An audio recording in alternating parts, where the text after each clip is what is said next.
নমস্কার বন্ধুরা, bonsai and nature চ্যানেলে আপনাদেরকে স্বাগত জানাই। তো আজকে আরেকবার উপস্থিত বনসাই অ্যান্ড নেচার চ্যানেল। তো আজকে আমি যে গাছটার উপর কাজ করব সেটা হচ্ছে আমার রুট ওভার রক চায়না পটের বনসাই। তো এই গাছটার উপর আজকে আমি প্রুনিংয়ের কাজ করব। কেন করব এই নিয়ে আমি আপনাদের সামনে দু চারটে কথা আলোচনা করছি। আর বন্ধুদের কাছে রিকোয়েস্ট করছি ভিডিওটি সম্পূর্ণ দেখবেন। তো বন্ধুরা দেখতে পাচ্ছেন যে এই সময় বর্ষাকাল আর এই সময় গাছে গ্রো করে। আর এই সময় দেখতে পাচ্ছেন যে গাছের মধ্যে এদের রুটসও ডেভেলপ করেছে। তো অনেকে মনে করেন যে গাছের মধ্যে জল কম দিলে বা খাবার কম দিলে গাছের রুটস ডেভেলপ করে বা ঝুরি শিকড় বেরিয়ে আসে। তো এটা একটা ভুল ধারণা বন্ধুরা। তো যাই হোক বন্ধুরা, এই যে বর্ষার সিজন বা এই সময় যে গাছ গ্রো করে এই সময় আমাদের গাছের উপর কিছু প্রুনিং ট্রিটমেন্টের কাজগুলো সেরে নেওয়া দরকার।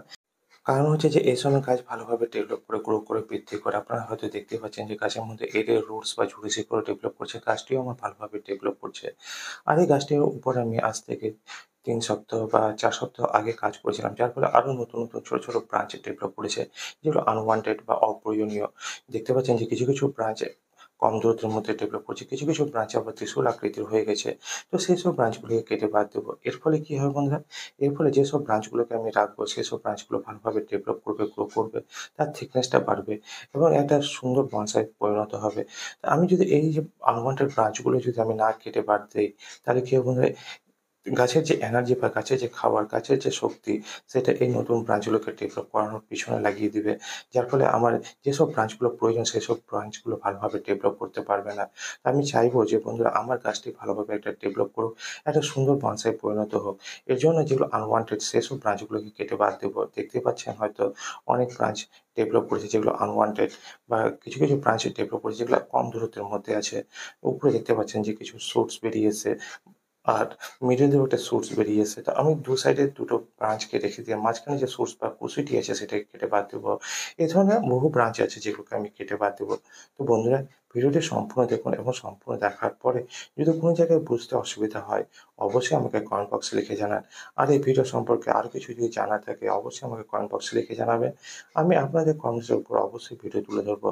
তো বন্ধুরা, এইভাবে সাথে থাকুন, পাশে থাকুন আর দেখতে থাকুন বনসাই অ্যান্ড নেচার চ্যানেল। তো বন্ধুদের কাছে রিকোয়েস্ট, ভিডিওটি সম্পূর্ণ দেখুন আমি কিভাবে কাজ করছি এবং কোন ব্রাঞ্চগুলোকে কেটে বাদ দিচ্ছি এবং কোনগুলো আনওয়ান্টেড, কোনগুলো অপ্রয়োজনীয়, কিভাবে কাজ করা প্রয়োজন গাছের উপর, সেই সব জিনিসগুলোকে দেখার জন্য, জানার জন্য অবশ্যই আমার এই ছোট্ট চ্যানেলটির পাশে থাকবেন, সাথে থাকবেন। আর আপনাদের ভালোবাসা সহযোগিতার হাত বাড়িয়ে দেবেন এইটুকুটা আশা রাখছি। আর মনে কোনো রকম জিজ্ঞাসা যদি থাকে অবশ্যই আমাকে কমেন্ট বক্সে লিখে জানাবেন। তো বন্ধুরা, দেখতে থাকুন বনসাই অ্যান্ড নেচার চ্যানেল।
তো বন্ধুরা দেখতেই পেলেন যে আনওয়ান্টেড বা অপ্রয়োজনীয় যেগুলো ছিল সেগুলোকে কেটে বাদ দিলাম, সেই সব ডালগুলোকে। আর যেগুলো প্রয়োজনীয় সেই সব ডালগুলোকে রেখে দিলাম। এতে করে কী হবে বন্ধুরা, সেই সব ব্রাঞ্চগুলো, যেসব ব্রাঞ্চগুলো আমি রাখলাম সেই সব ব্রাঞ্চগুলো ভালোভাবে ডেভেলপ করবে এবং গ্রো করবে। এর ফলে একটা সুন্দর লুক, একটা সুন্দর বনসাই ফুটে আসবে। একটা ওল্ড লুক বা একটা বয়স্ক গাছের ছাপ ফুটে আসবে। তো সেই জিনিসটাই আমি করছি। যেটা নেচারে দেখি বন্ধুরা সেটাই গাছের মধ্যে ফুটিয়ে তোলার চেষ্টা করি। তো উপরে কিছুটা গ্যাপ দেখতে পাচ্ছেন আপনারা বন্ধুরা। এই গ্যাপটা পরবর্তীতে পূরণ হয়ে যাবে। কারণ যে মেইন লিডার যে ব্রাঞ্চটি আছে বা ডালটি আছে সেখান থেকে নতুন শুটস বেরিয়ে এসেছে ছোট, ছোট। আপনারা দেখতে পাচ্ছেন হয়তো এই যে ছোট শুটস বেরিয়ে এসছে। তো এগুলোকে আমি পরবর্তীতে ওয়ারিং এর মাধ্যমে এই যে গ্যাপটি আছে সেই গ্যাপটিকে ফিল আপ করে নেব।